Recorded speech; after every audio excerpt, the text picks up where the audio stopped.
Pela primeira vez, a Justiça do Trabalho realiza um leilão nacional envolvendo tribunais e varas de todo o país. Até a próxima sexta-feira, serão realizadas alienações judiciais de bens penhorados através de leilão eletrônico para pagamento de dívidas trabalhistas.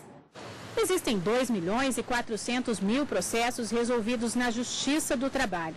São credores e trabalhadores que tiveram seus direitos trabalhistas reconhecidos, mas ainda não receberam os créditos.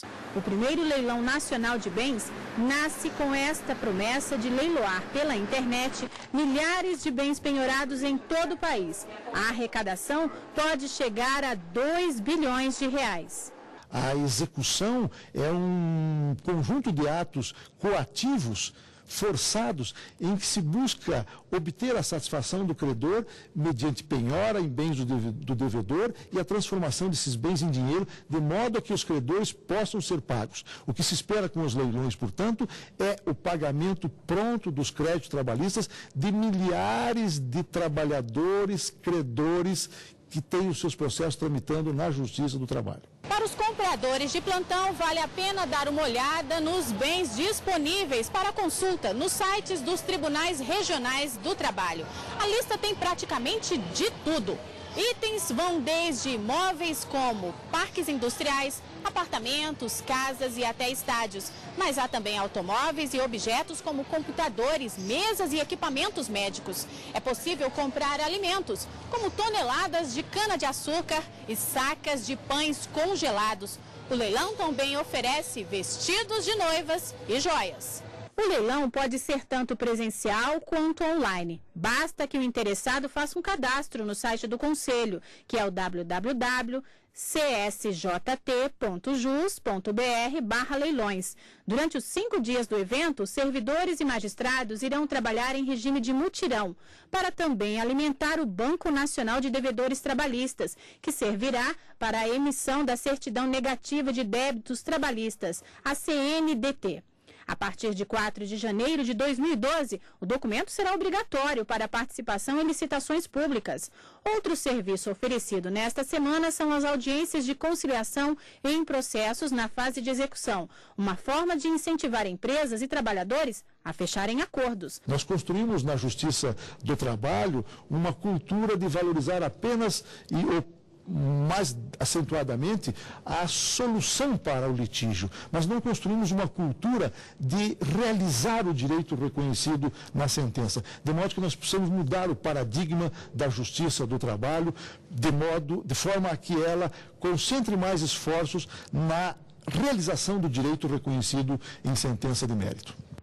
Bom, e para falar sobre o assunto, nós recebemos aqui no estúdio o juiz auxiliar da presidência do Tribunal Superior do Trabalho, Marcos Fava. Boa tarde, bem-vindo ao Jornal da Justiça. Obrigado, boa tarde. Bom, essa primeira Semana Nacional de Execução Trabalhista é uma inovação, né? É a primeira vez que ocorrerá e ela deve se tornar uma política permanente da Justiça do Trabalho, assim que todos os anos, não no mês de novembro, como foi este ano, mas a partir do ano que vem, sempre em junho, ela deverá ocorrer. Agora ela está coincidindo com a Semana Nacional de Conciliação, né, que também vai até o dia 2. Este ano, por questão de agenda dos tribunais regionais do trabalho, nós fizemos essa opção de coincidir, de 28 de novembro, ontem, até sexta-feira, dia 2, Semana da Conciliação e Semana da Execução. Mas a gente pode dizer que essa Semana da Execução Trabalhista foi inspirada na Semana da Conciliação? Neste sentido de que é um movimento nacional, concertado entre todos os tribunais, sim, foi uma inspiração. A Semana da Conciliação é uma inspiração, sim, para a Semana da Execução. Pois é, e como é que faz para participar dessa semana? Quem pode participar? Olha, pode participar o jurisdicionado de duas maneiras, basicamente. Inscrevendo o seu processo para as audiências de conciliação, o que já está acontecendo desde alguns meses atrás, ou participar do leilão no dia 2, fazendo um lance para arrematar algum patrimônio, se for do seu interesse. Pois é, e com relação a esse leilão, há um lance mínimo? Depende de cada bem. Quem manda neste assunto é o juiz da execução. Quando o bem chegou para o leilão, já veio com a determinação do valor de avaliação, o valor que se espera conseguir com este bem, e também o juiz determina ou não determina um lance mínimo. De qualquer forma, na hora do leilão, há um juiz presente que esclarece isto. Se o valor for muito irrisório, for insuficiente para pagar até mesmo as despesas do processo, aí o juiz pode recusar, dizendo que este valor não é adequado para o bem. Mas alguns bens já vêm, e isso está divulgado amplamente, com um valor mínimo. Casos de imóveis muito grandes e muito valiosos, o juiz diz, olha, vale no mercado 800 mil reais, eu não vou aceitar menos do que 300, por exemplo. Né? Então, há essa situação também. Tá certo. Bom, e agora vamos responder a uma pergunta gravada nas ruas sobre esse tema de hoje. Vamos ouvir. Meu nome é Edilânia, sou promotora de vendas e eu queria saber se o dinheiro arrecadado vai beneficiar diretamente o ex-empregado da empresa executada. Então, para onde que vai esse dinheiro arrecadado do leilão? Diretamente para o credor. O objetivo é pagar os trabalhadores que estão com o processo em andamento. Então, a demora é simplesmente a demora operacional de apanhar o dinheiro no local do leilão e liberá-lo nos autos do processo do trabalhador. O objetivo principal é este. Para participar desse leilão tem que estar inscrito? Para os leilões virtuais, há necessidade de um pré-cadastro eletrônico feito, como se sabe, pela internet, com toda a facilitação. Para o leilão presencial, basta ir ao local um pouquinho antes da sessão, tem que levar documentos pessoais, CPF e RG, dar o endereço, dar os dados pessoais e já pode fazer parte do leilão e arrematar os bens. E com relação a esse leilão virtual, até quando que pode ser feito esse cadastro? Vai poder ser feito no dia do leilão? No dia do leilão não é possível fazê-lo. Até a véspera do leilão, dependendo do leiloeiro, é possível fazer. E os bens que estarão sendo leiloados vão estar disponibilizados na internet, assim, para eu já poder ver antes do dia do leilão? A maior parte deles, sim, há fotos disponíveis. Agora, para todos, a localização exata do bem, em que região está, em que endereço está, e o eventual interessado pode ir ao imóvel, ver o automóvel, conhecer o vestido de noiva, pode ir lá pessoalmente e observar o estado do bem. Tá certo. Vamos agora a outra pergunta feita pela nossa equipe nas ruas. Vamos ouvir. Sou Hugo, sou músico. Eu queria saber, alguns leilões vai ser feito no modo presencial e outros eletrônico. Como isso vai funcionar na prática? Pois é, como é que vai funcionar na prática o leilão virtual?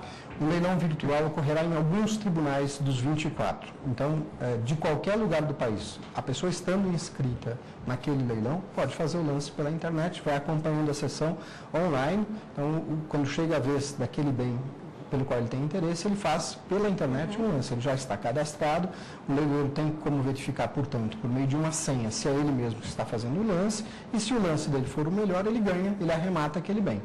Agora, presencialmente é um pouco mais emocionante, é o que a gente costuma ver em filmes, né, quando há leilões de arte e tal, porque os lances vão se sucedendo imediatamente. Então, alguém oferece um valor, outro oferece um valor um pouquinho maior, até que o leiloeiro encerra aquela chamada e vende o bem para quem ofereceu o maior valor. Pois é, como você estava explicando, o interessado pode ver antes o bem, né? Pode, os bens estão publicados, a partir dos links na internet é possível identificar exatamente onde estão os bens e o interessado pode entrar, verificar o estado da coisa que ele vai comprar, do bem que ele vai comprar, sem nenhuma dificuldade. Ok. Vamos agora conferir outra pergunta gravada nas ruas. Vamos ouvir. Meu nome é Euler, sou radialista. Gostaria de saber, a pessoa que comprou o imóvel com IPTU atrasado ou devendo vai ser repassado para quem? Então, essa questão é bastante interessante, né? Para o preço. Quem compra algum bem no leilão não leva nada além do bem. Então, todas as dívidas que há sobre aquele bem ficam com o preço. Se o preço for suficiente para pagar o trabalhador e ainda sobrar, aqueles outros credores, a prefeitura, o INSS, muitas vezes é credor, a própria União, com impostos federais, vai poder ficar com aquele resto do valor da execução. Agora, prioritariamente, o dinheiro vai para o trabalhador e quem compra o bem não leva nada com o bem, a não ser o próprio patrimônio. Não fica com nenhuma dívida. Então, nesse leilão, quem arrematar o bem não vai correr nenhum risco. É realmente um negócio seguro. É um negócio seguro. Tá certo. Qual é o endereço do site virtual, para o leilão virtual? O começo de tudo deve ser o site do Conselho. A partir de lá, há um link para a página dos leilões e daí a pessoa consegue todas as informações necessárias. E o site do Conselho é CSJT, Conselho Superior da Justiça do Trabalho, .jus.br. Agora, voltando à questão dessa Semana da Conciliação, quem quiser participar, ainda dá tempo? Quais processos que estão sendo julgados, os mais antigos, por exemplo, vão ter mais prioridade?